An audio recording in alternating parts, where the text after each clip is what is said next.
سب سے پہلا نکاح عبداللہ بن ابی بکر سے ہوا.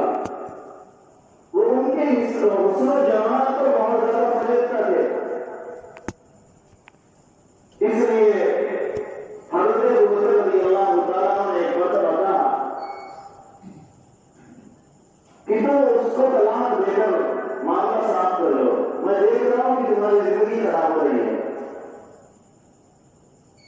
حضرت عبداللہ نے ان کو طلاق دے دیا، لیکن رات میں چھت پر بیٹھ کر جو ان کا مکان تھا وہاں پر بیٹھ کر حضرت عبداللہ کچھ اشعار پڑھ رہے تھے اور ان اشعار سے بہت ہی زیادہ رنگ جو ہے ظاہر ہو رہا تھا.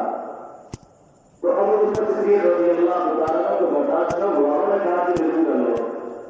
طلاق نظری دیا تھا، چنانچہ ضرور کر لیا.